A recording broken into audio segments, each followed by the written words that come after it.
There is nothing wrong with your television. Do not attempt to adjust the picture. We are now controlling the transmission. We control the horizontal and the vertical. We can deluge you with 1,000 channels or expand one single image to crystal clarity and beyond.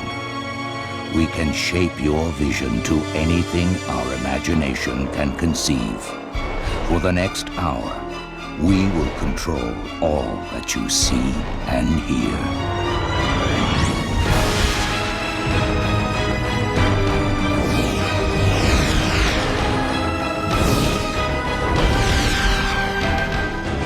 You are about to experience the awe and mystery which reaches from the deepest inner mind to the outer limits.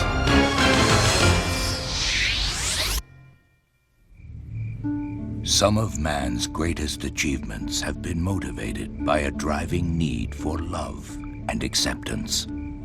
What happens when that need for recognition becomes a desire to be revered and then worshipped like a god?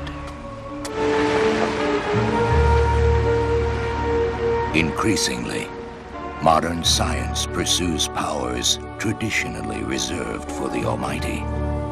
But those who encroach upon the province of the gods realize too late that the price for entrance is destruction.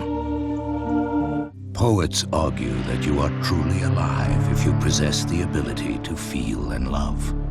Scientists, on the other hand, choose to define life in terms of proteins and carbon building blocks. But what happens when these two beliefs come crashing together? The pursuit of technology exists to make human life easier and more pleasurable. But once such forces intrude upon the most intimate parts of our lives, will we then forfeit our very soul? It is said that civilization began when man first became capable of changing his environment. What will happen when man has the ability to change himself? When no human need be cursed by heredity? Will it be the beginning of a glorious new kind of civilization, or the end of everything we know? There is an old proverb that says, "Be careful what you wish for it might come true." And if your wish is for immortality, it is something you will have to live with for a very long time. Contact happened exactly 1 year ago, and the world changed forever. The line between life and death was blurred, crossed, then totally erased. Not through divine intervention, but another force from the heavens. A force greeted not with rapture, but with fear.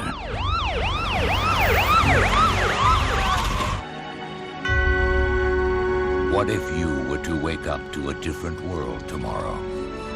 A world of invaders? Would you raise your voice with the aliens in a chant of remembrance and regret, bidding farewell to a vanished world? Or would you fight against those who might ultimately help us? The one certainty of the human experience is death. But what might happen when our effort to prolong the inevitable starts to turn that battle around? Will someone or something step in to ensure the final outcome? For one man, the battle against death is over. But for the rest of us, the war rages on. At what point does the cost of survival become too high a price for us to pay?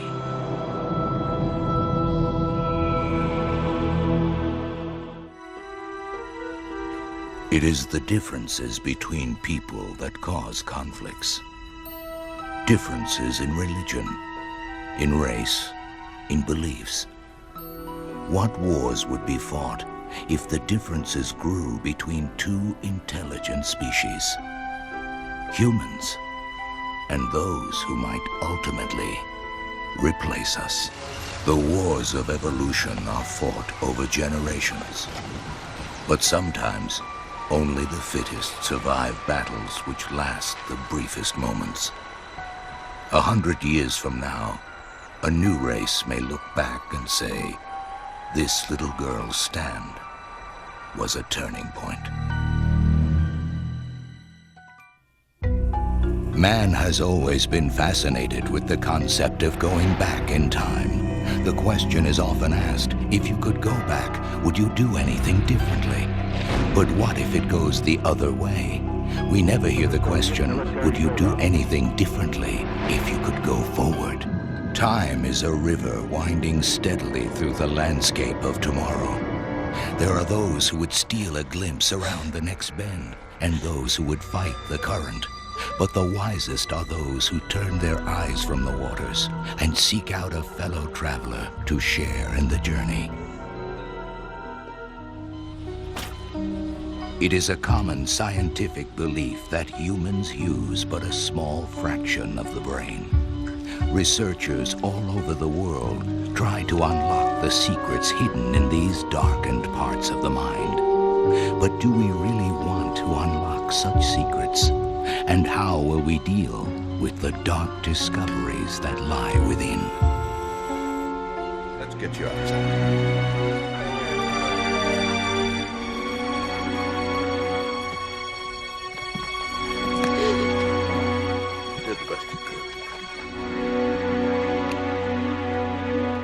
If you were offered the chance to communicate with another person's mind, would you choose to do it, knowing that in return you would have to expose your own deepest and most intimate thoughts?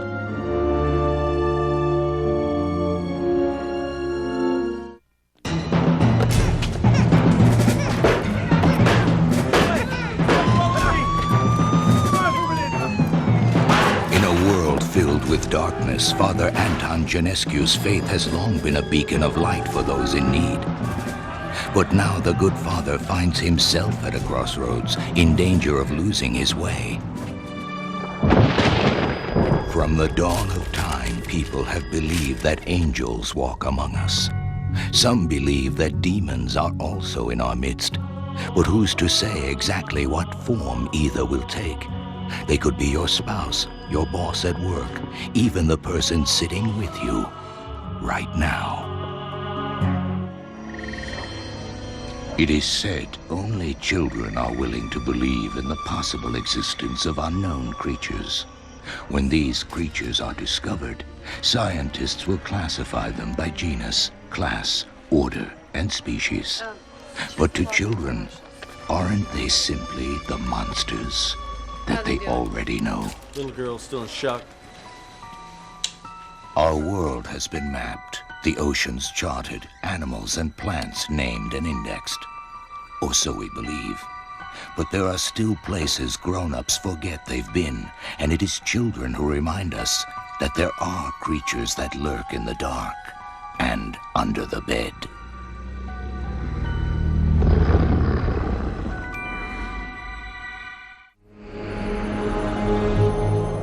For the crew of the transport vessel Nestor, their moment has come. The eternal night of space has vanished, and the night to come will be longer and darker than they can possibly imagine.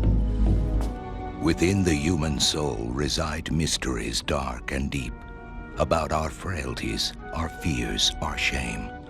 Today, or 100 years from now, the darkest matter will still lie in the human heart.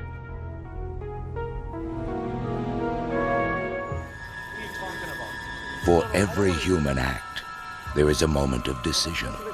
A single thought, a breath, a heartbeat, after which all possible outcomes narrow to one. I don't care what you have to... I need your car. Oh my God. Just give me the keys.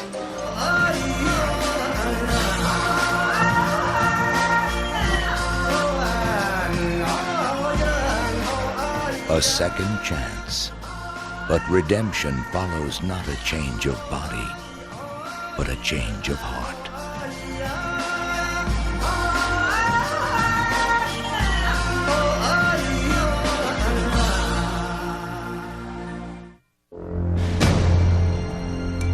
Men of war have long known that warriors must often abandon those verities they defend. Peace, human kindness, love, for they hold no meaning to the enemy. And so to win, do we become what we despise, and despise what we become. You touch them, they stop giving off light for hours. No! No! No! In the darkest of hours, in the greatest of battles, we must never forget who or what we are. Man has long worked to stave off the disease that can ravage us. But what can happen when the cure grows more fearsome than the disease?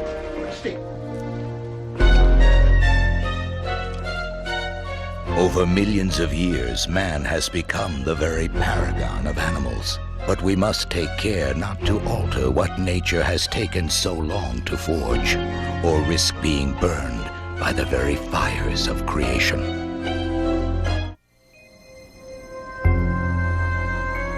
The book of Job tells us that he who discovereth deep things out of darkness bringeth out to light the shadow of death. Will man's unquenching thirst for discovery ultimately be his undoing? The true measure of a hero is when a man lays down his life with the knowledge that those he saves will never know. Humankind has long tried to tame the forces of nature, to harness their power for our needs. But what if the very needs that drive us are the greatest power of all? Will we be able to control ourselves? The urge to hunt and kill, the need to mate and multiply, these are our most primitive human drives, but they pale in comparison to the most powerful human drive of all, the need for love.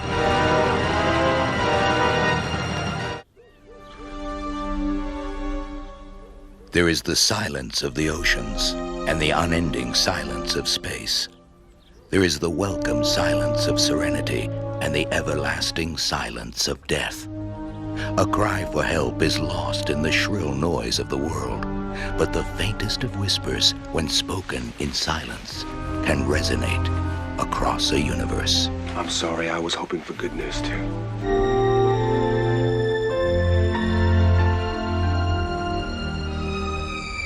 There is no sound, no voice, no cry in all the world that can be heard until someone listens. It is said that God made man in his image, but man fell from grace. Still, man has retained from his humble beginnings the innate desire to create. But how will man's creations fare? Will they attain a measure of the divine, or will they too fall from grace?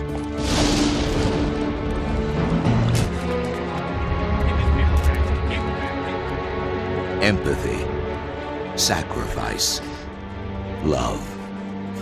These qualities are not confined to walls of flesh and blood, but are found within the deepest, best parts of man's soul, no matter where that soul resides.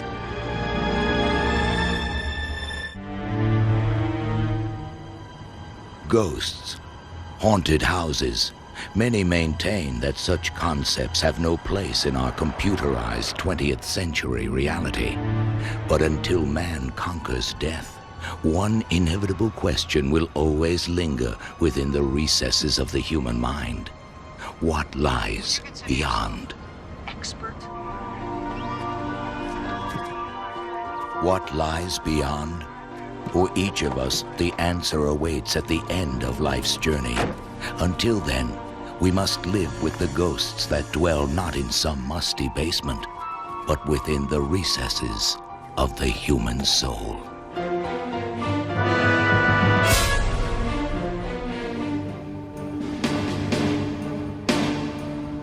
The Roman philosopher Boethius said, In other living creatures, the ignorance of themselves is nature. But in men, it is a vice. Imagine treading into the deep recesses of oneself and finding someone you never knew existed.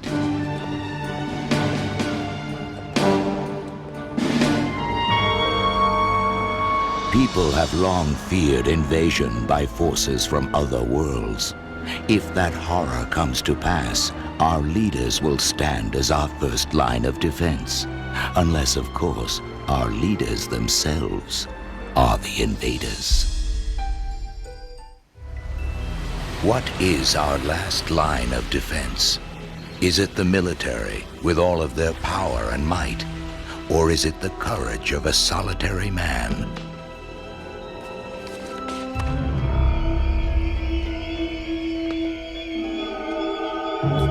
Sleep soundly in the knowledge that the dawn will come. Rest assured that our leaders are watching over us. But beware, for it is only their vigilance that stands between our restful slumber and the end of the world.